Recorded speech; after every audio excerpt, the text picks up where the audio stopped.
Nós começamos a pensar, a meditar sobre o mês da família na semana passada com o Dia das Mães, mas a partir desse domingo nós vamos nos concentrar em uma outra faceta para as mensagens. Nós vamos continuar trabalhando aí o conceito de famílias que influenciam a sociedade, mas a partir desse domingo nós vamos meditar sobre a importância de entendermos e aplicarmos os 10 mandamentos dentro da realidade da família. Tá? Então, a partir desse domingo agora, famílias que influenciam a sociedade e amam somente a um Deus, que é o tema de hoje. É o primeiro mandamento colocado por Deus ali. Deus preparou um povo e entregou a esse povo as leis, as ordenanças e a essência do que Deus projetou para o homem. O relacionamento que Deus deseja para o homem está ali registrado nessa figura dos 10 mandamentos. Então é extremamente necessário que a gente venha a refletir sobre a nossa fé, sobre a nossa condição, com base naquilo que Deus coloca para cada um de nós a partir dos 10 mandamentos. O povo estava ali no Egito e, saindo do Egito, na verdade, atravessam o Mar Vermelho, chegam na região do Monte Sinai. Depois de 3 meses de caminhada, ali eles se encontram no mesmo local onde Moisés teve o seu primeiro encontro com Deus, onde a sarça pegou fogo e não se consumiu, ali naquele mesmo local.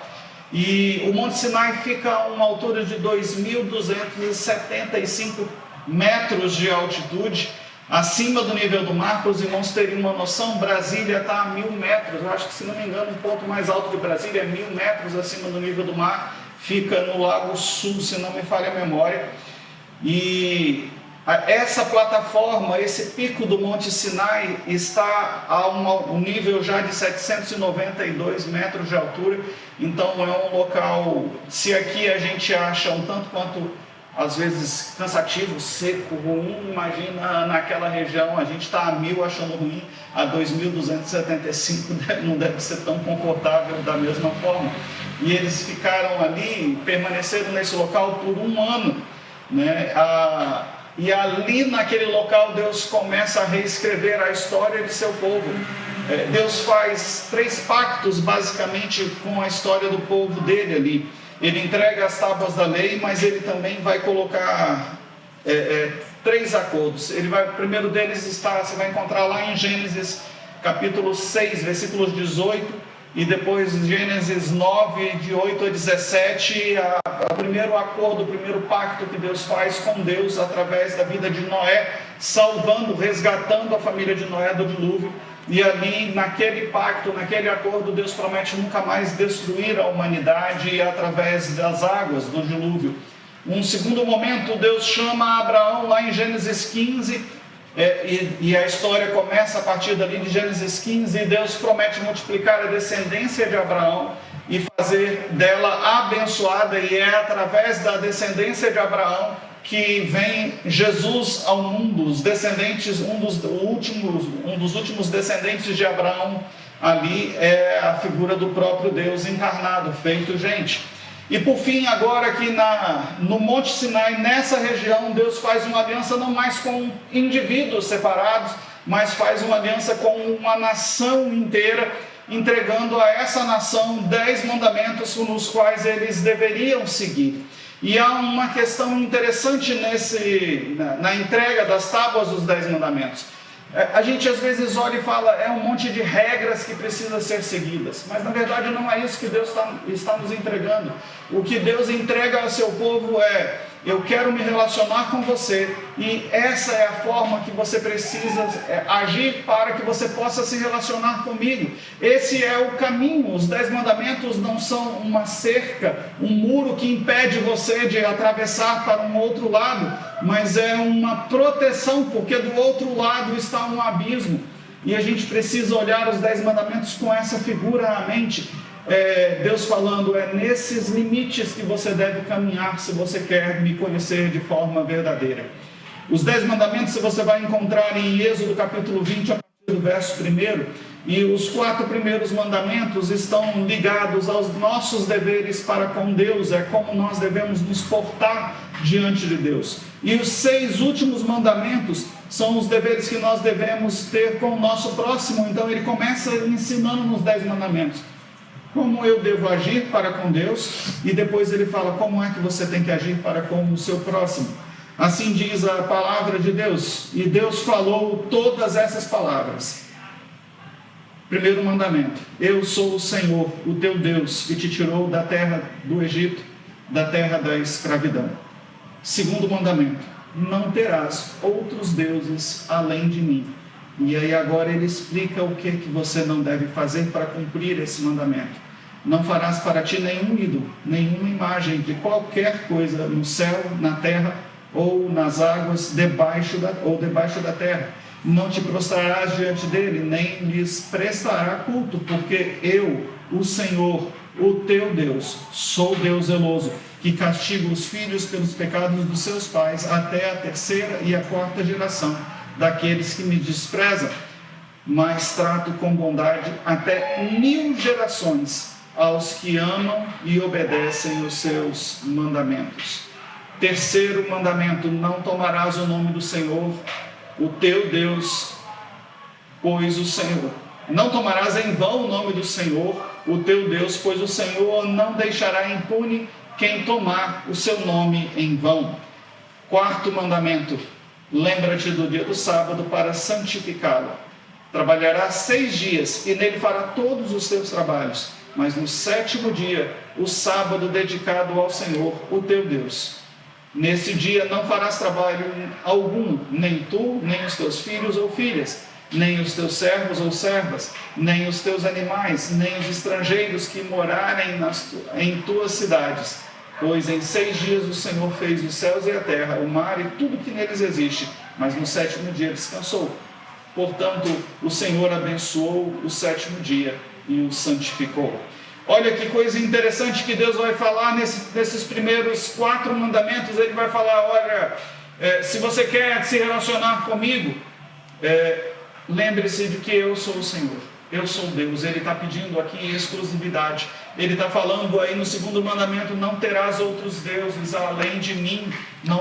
Você não vai se prostrar diante de nenhuma coisa, porque Ele é único, porque Ele é exclusivo. Ele fala: não use meu nome à toa, não tomarás o nome do Senhor teu Deus em vão. E ele dá uma ordem: descanse um dia por semana, guarde o dia do sábado, né? E aqui o sábado como dia do descanso. E é Deus falando: você vai, dos 7 dias da semana, 6 dias você vai trabalhar para você, mas um dia você vai tirar, é o dízimo da sua semana, quase que Deus falando isso, é o dízimo da sua semana. Um dia você vai tirar para poder se colocar diante de mim, para me adorar, para estar comigo, para ter prazer em minha presença. Depois disso ele continua falando e tem mais outros 6 mandamentos. Então o 5º mandamento é: honra a teu pai e tua mãe, a fim de que tenha vida longa na terra que o Senhor, o teu Deus, te dá. E esse é o primeiro mandamento que consta aqui, que vem acompanhado de uma promessa: se você honrar o seu pai e a sua mãe, os seus dias serão prolongados, vai viver muitos dias. É isso que o texto diz aqui. E aí ele segue: não matarás, não adulterarás, não furtarás, não darás falso testemunho contra o teu próximo, não cobiçarás a casa do teu próximo, não cobiçarás a mulher do teu próximo, nem os seus servos ou servas, nem o seu boi ou jumento, nem coisa alguma que lhe pertença. Olha aqui esses 6 últimos mandamentos, o que Deus está falando. Ele está nos ensinando a nos relacionar uns com os outros, a começar dentro da nossa casa, aprendendo a honrar os nossos pais. E depois ele segue uma lista de coisas que hoje nós olhamos e elas estão refletidas em várias constituições do mundo, porque olham para o texto bíblico e falam: ok, isso está correto, mas é um dos primeiros registros em que um povo se reúne e recebe aqui, no caso, uma lei vinda de Deus falando: você não pode tirar a vida de outra pessoa, porque antes era normal. A gente está vivendo uma situação quase que de normalidade novamente. Ele fala: não vai adulterar. Se você do jeito que você tem que ser fiel ao seu Deus, você tem que ser fiel ao seu cônjuge. Você não vai tomar as coisas dos outros, não vai furtar os outros, você não vai dar falso testemunho, você não vai cobiçar, desejar aquilo que o outro tem. Deus está trabalhando aqui relacionamentos. Os 10 mandamentos são entregues por Deus e Ele está ensinando como nós devemos falar, nos relacionar e agir com o nosso próximo e também para com Ele. Os mandamentos, acima de tudo, são uma carta da manifestação da vontade de Deus de se relacionar com os homens. São orientações, diretrizes que Deus nos dá para que a gente possa desenvolver a comunhão. É a expressão sublime da vontade de Deus de se aproximar do homem pecador, purificá-lo, para que aí, santo, possamos estar vivendo em comunhão com Deus. É interessante que Deus não entrega essa lei e fala isso aqui é só para os sacerdotes, ou só para os políticos, ou só para os religiosos, ou só para uma classe especial. Ele está falando, é para todos. Todos que desejarem podem se relacionar com o Senhor, o Deus eterno. Se você aplicar esses princípios à sua vida, você vai poder estar na presença de Deus com inteireza de coração. Acho que a grande pergunta que a gente tem que começar a fazer, a partir da leitura do texto, é: quem é verdadeiramente o seu Deus? Quem é verdadeiramente o seu Deus? Êxodo 20, versículo 3 diz: não terás outros deuses além de mim. Quando Deus entrega esse mandamento ao seu povo, o seu povo está... Quando entrega esse mandamento a Moisés, o povo está lá embaixo na planície. Ele tinha feito bezerro de ouro. 40 dias sem a liderança de Moisés, o povo já estava se afastando da presença de Deus. Eles estavam fazendo ali ao pé da montanha, em que era a montanha santa, consagrada a Deus, e Moisés lá em cima, tendo o prazer da presença de Deus, e o povo lá embaixo, fazendo um bezerro de ouro, adorando aquilo, se curvando diante daquilo que eles não deveriam se curvar. Esse mandamento então fala sobre o que é o centro da nossa vontade, que determina o centro da nossa vida. Esse mandamento e o segundo mandamento vão atacar diretamente a essa questão de quem é que nós estamos servindo. E muitas vezes nós achamos que adoramos a Deus, mas o versículo que nos é colocado de não ter outro Deus, ele vai nos falar não só de nós nos apresentarmos, mas nós também evitarmos a falta da crença de Deus. E hoje em dia a gente está vivendo, hoje em dia não, já de muitos anos isso, tem marcas que deixam muito claro isso. Nós temos o ateísmo, e o ateísmo tem ganhado força nas últimas décadas. Ateísmo é dizer: não preciso de Deus, não existe Deus. Existe o politeísmo. Os politeístas vão dizer que nós precisamos de muitos deuses, e existem muitos deuses, e você pode escolher a qual Deus você vai se dobrar, você vai servir.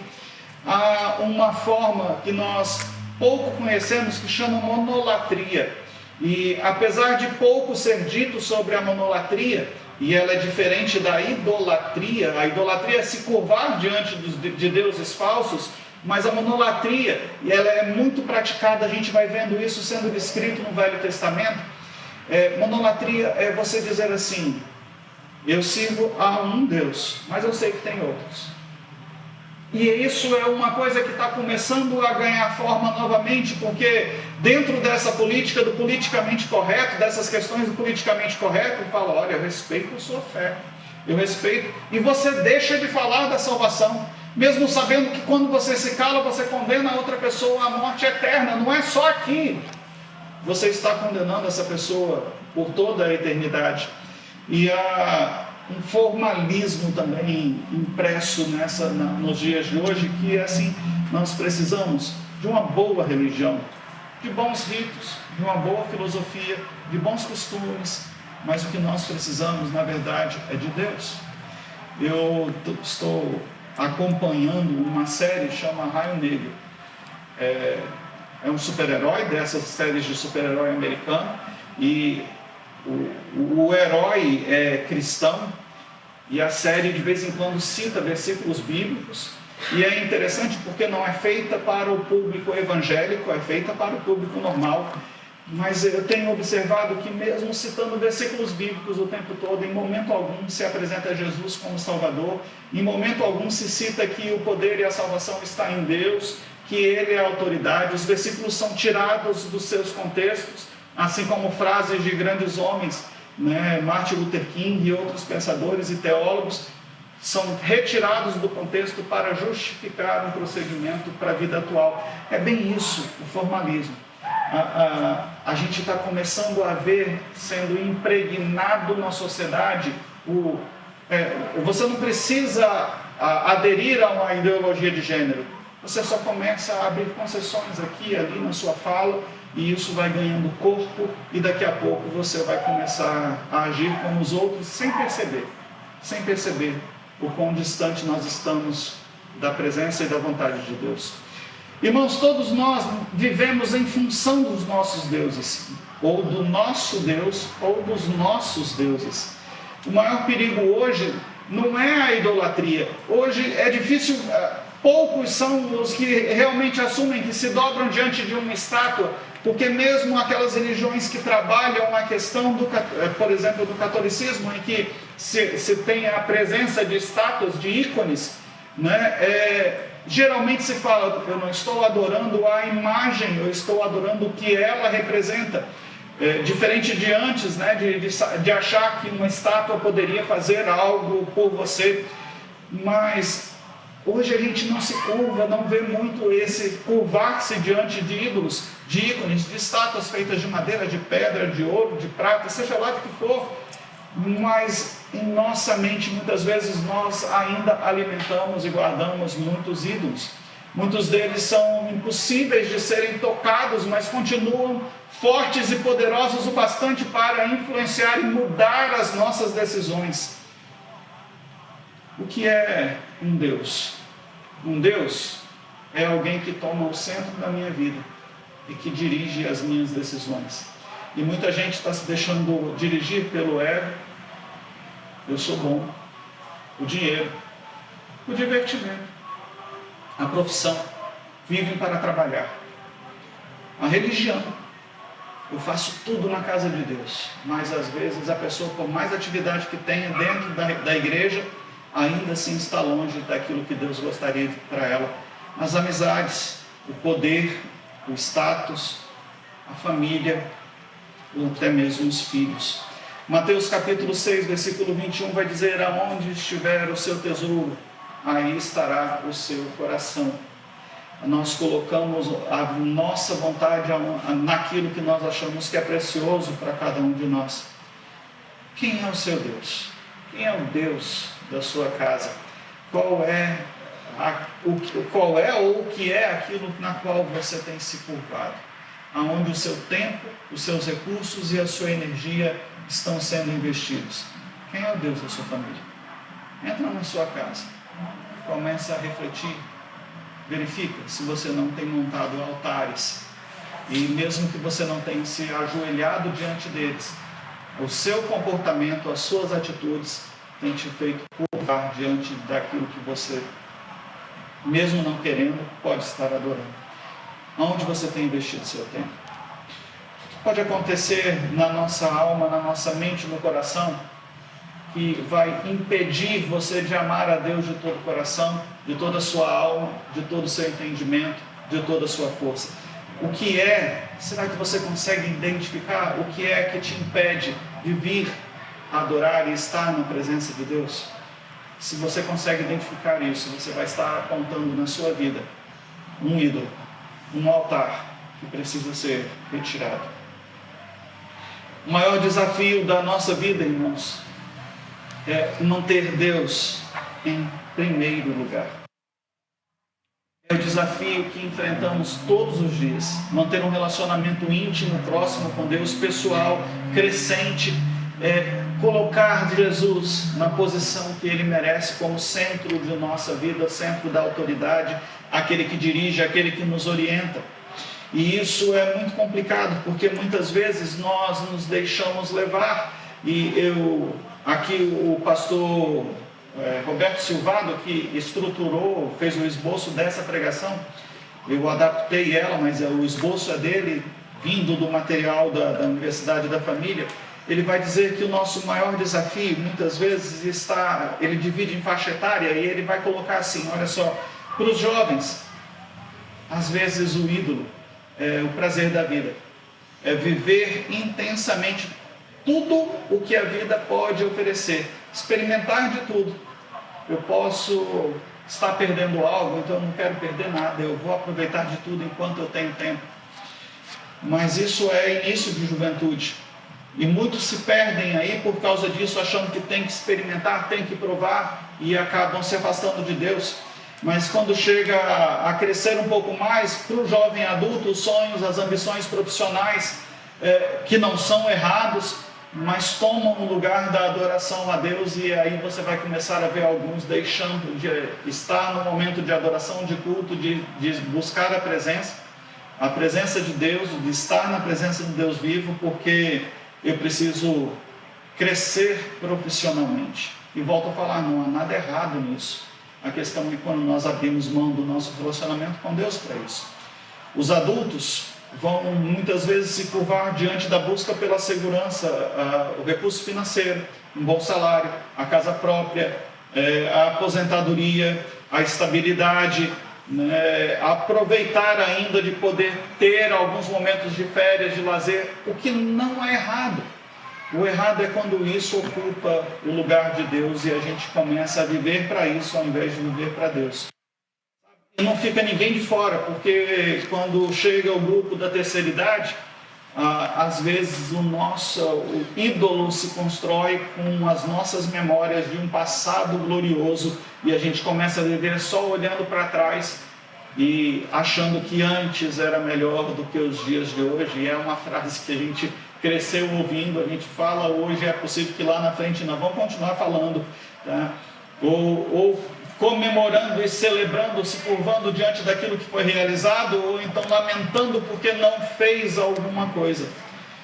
E para isso, irmãos, a gente precisa ter em mente uma coisa: cuidado, ninguém está livre de se descobrir, de estar se dobrando diante da presença de Deus, porque o nosso maior desafio é ter Deus em primeiro lugar. Tito capítulo 1, versículo 16 vai dizer: no tocante a Deus, professam conhecê-los, no entanto, o negam por suas obras. O que Tito está dizendo aqui para a gente é uma questão de ser ateu prático.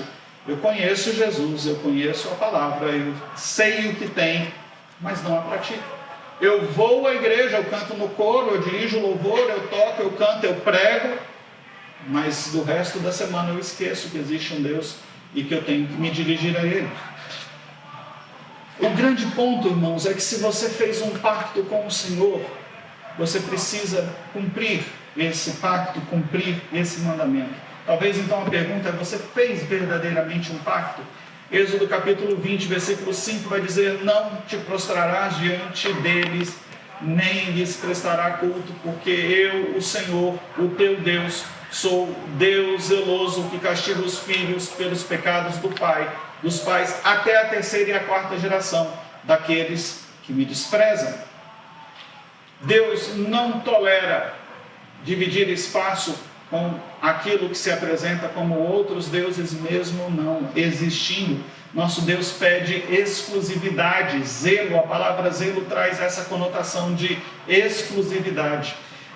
O que Deus está colocando para seu povo ali no deserto e para nós hoje funciona assim. Imagina que você se casou, um lindo culto de casamento, e aí vocês foram para a lua de mel, e depois voltam para casa e você aceita uma terceira pessoa nesse relacionamento.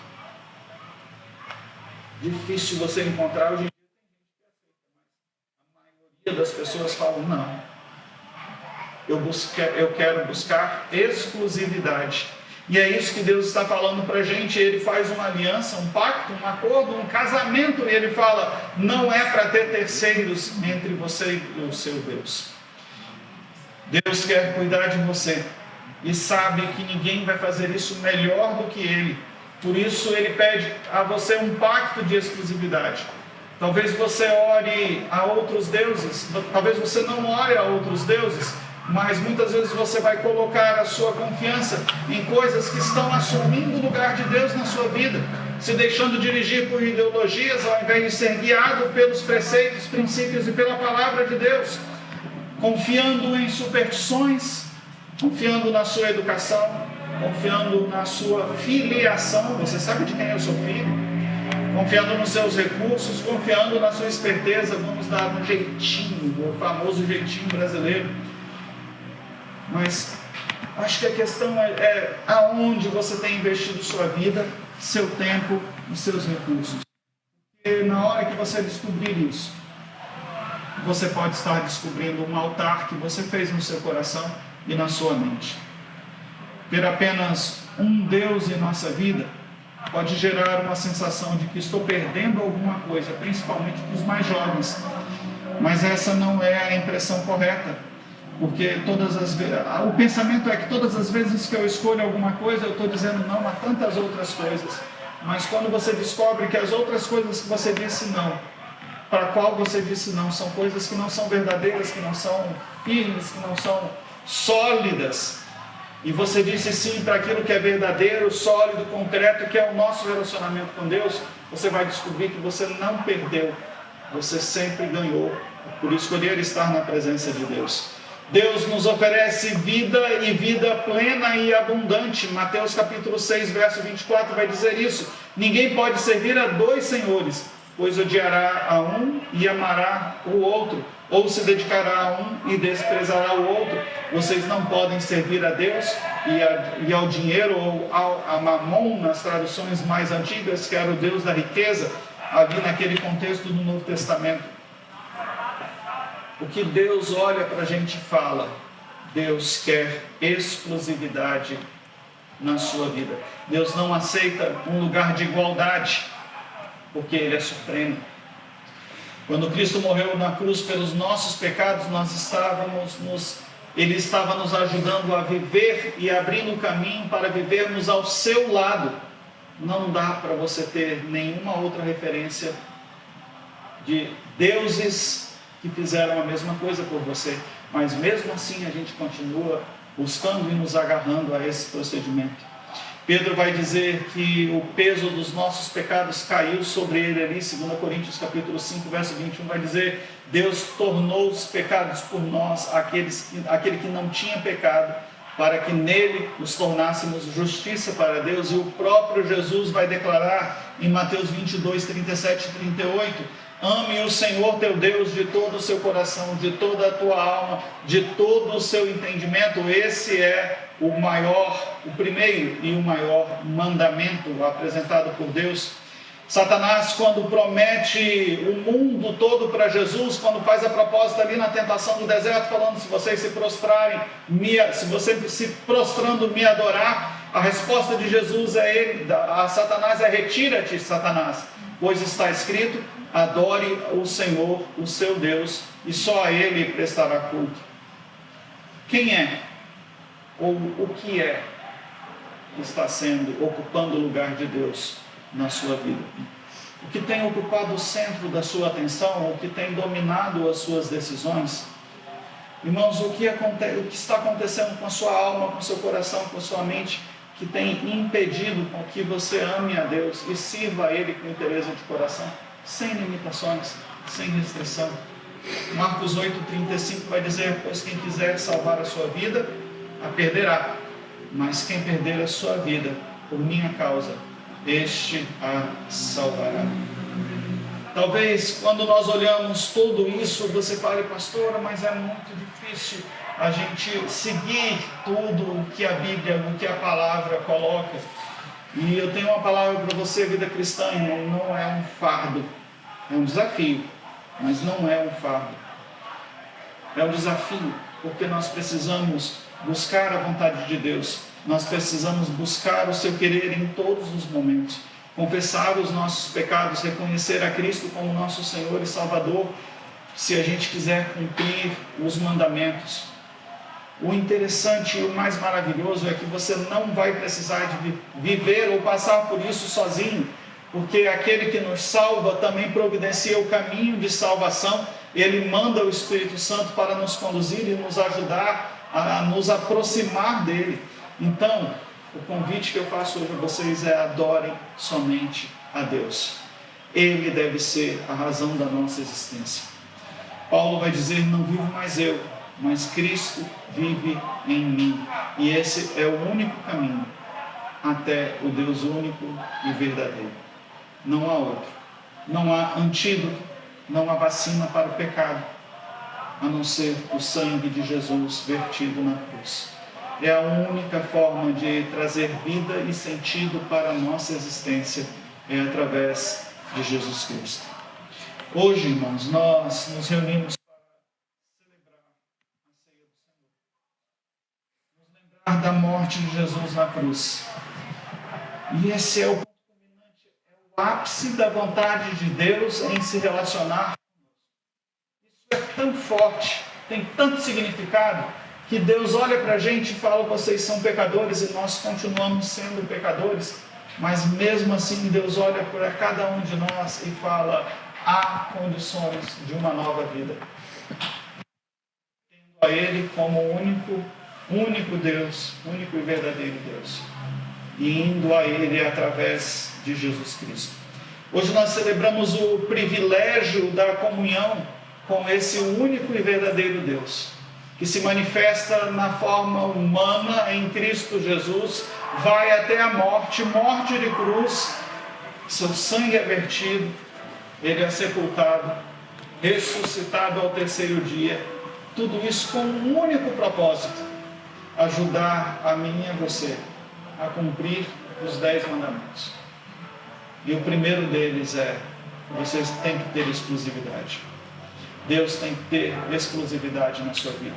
Não pode haver outro Deus na sua vida.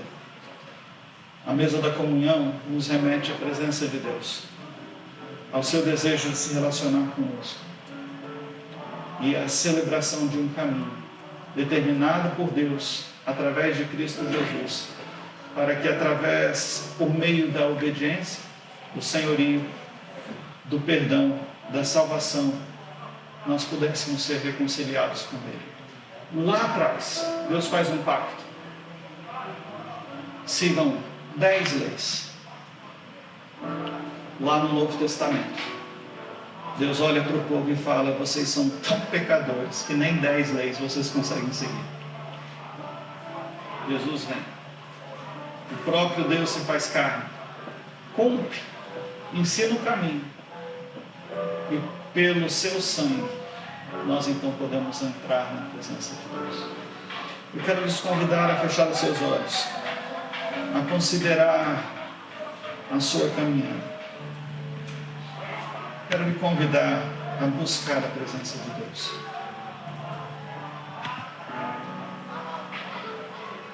Peça ao Senhor que sonde o seu coração e sua mente. Peça ao Senhor que te mostre se em seu coração você está levantando altares que está ocupando o lugar de Deus. E se você descobrir isso, tome uma decisão, faça uma escolha de servir unicamente a esse Deus que tanto nos amou, que tanto nos ama. E se achegue a Ele, se achegue à sua presença e busque fazer a sua vontade. Não importa o passado você não pode mudar, mas as decisões tomadas hoje podem mudar o seu futuro. O futuro diante da presença do nosso Senhor, do nosso Salvador. Confie na direção daquele que pode fazer novas todas as coisas. Pai, nós nos colocamos diante da Tua presença e nós te pedimos, ó Deus, que o Senhor nos revele aquilo que tem nos afastado da Tua presença, da Tua direção, da Tua condição. Derrama o Teu perdão, Senhor, e a Tua graça sobre nossas vidas. Nos dá, Senhor, a alegria de estarmos inteiros diante de Ti. Retira de nós aquilo que não te agrada. Abre os nossos olhos, ó Deus, para que o nosso ego, a busca pelo trabalho, a consolidação da nossa família, o lazer, os amigos, tudo isso o Senhor colocou para nós para ser bênção, mas muitas vezes, pelo excesso de concentração nisso, eles acabam nos afastando de Ti. Então nos ajuda, Senhor, a encontrarmos em Ti, na Tua palavra, em Teu Filho, o equilíbrio para vivermos no centro da Tua vontade. É o que nós te rogamos, em nome de Jesus.